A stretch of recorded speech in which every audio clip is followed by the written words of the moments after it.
Hey babe, it's Emily. Today I'm going to show you the pull-through braid and the 3D pull-through braid and the differences. I'll be showing you on Sarah. On this side we have the regular pull-through braid, which we call the sweetheart braid. And on this side we have the 3D pull-through braid. I'm going to start with a center part, so ask your client to look up and use their nose to give them a center part.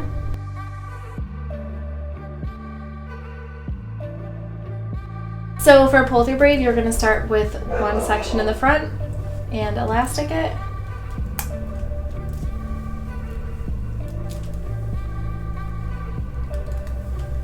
Some women want more body in the front of their hair with the pull-through. They don't want it flat to their head, so you can kind of pull up on the front here. And then you can even pull the elastic tight, but only pull from the very bottom pieces. And that kind of fluffs it up here for you. If they want a lot of body, you can even start with some puff me at the root and tease it before you put it in the elastic, really puff it up. So now we're going to take the top section we just created and we're going to clip it out of the way on the other side. We're going to start our next section.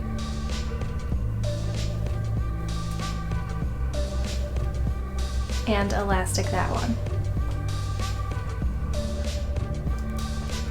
Now we're going to take that top section we first created, we're going to split it in half and put it around our second section. And then we're going to clip our second section out of the way. Create the third section.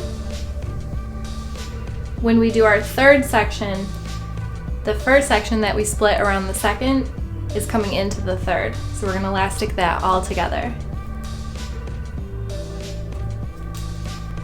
Now take your second section, we're going to split it in half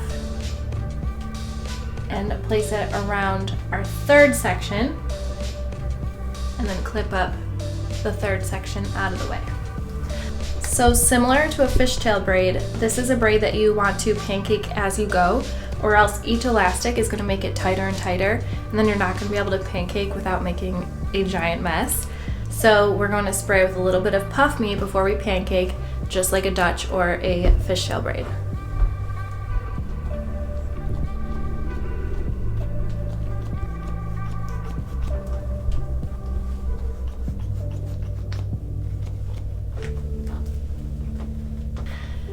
So when you pancake a pull-through braid, you don't want to pancake it like a Dutch braid where you're just pulling on the edges and pulling it outer. That'll give you a very flat pull-through braid. We want it to be like fluffy and like bubbly.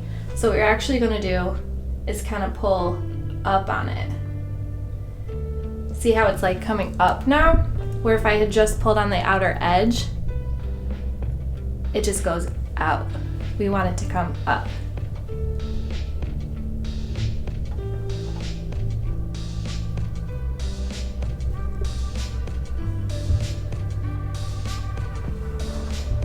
So I think you got it by now. We're just going to keep repeating that.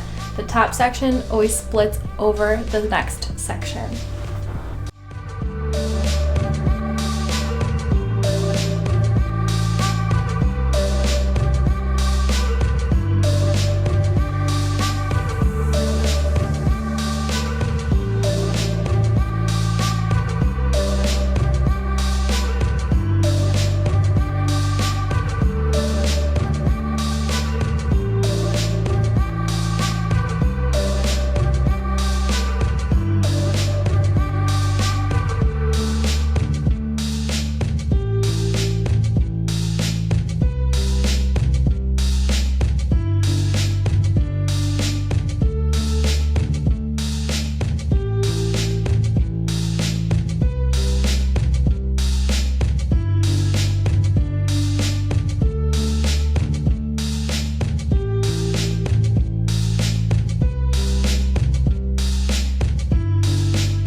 We're going to start this braid just like the pull-through braid. So start with your one section and elastic it off.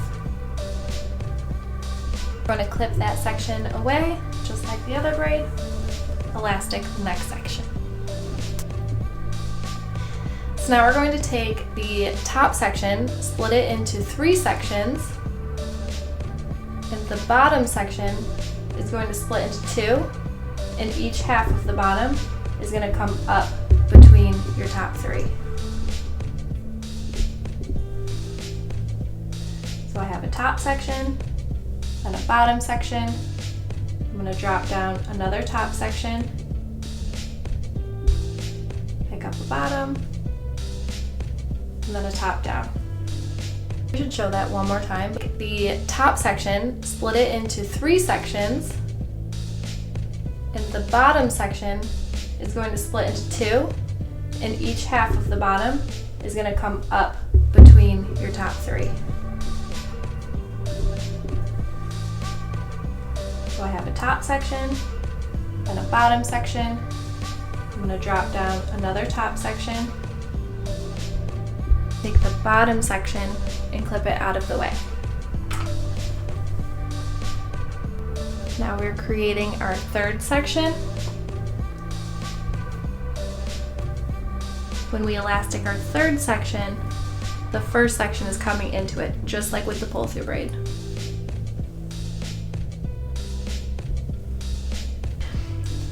So now I'm unclipping my second section.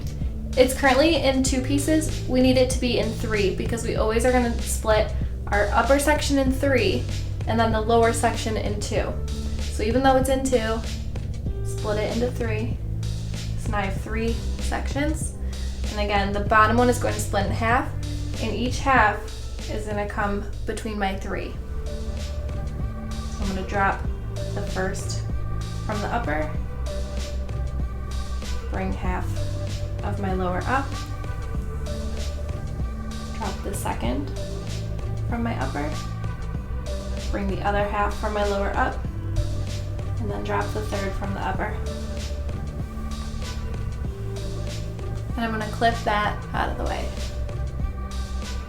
We're just going to keep repeating that. So we're creating the fourth section, which has the second section coming down into it. We're going to elastic it all together. As you're doing a pull-through braid, if you're doing a double where there's one on each side, you want to kind of match the parts up from each side. So as I'm doing the left, I'm looking at where my part came up on the other side, and I want them to be in the same spot. Otherwise it can look all funky when you're done. It'll look more like a checkerboard or something. All right, cool. Same idea for pancaking the 3D pull through as the regular pull through. We're going to spray some Puff Me texture, and then again we're going to pancake upward and outward, not only to the sides.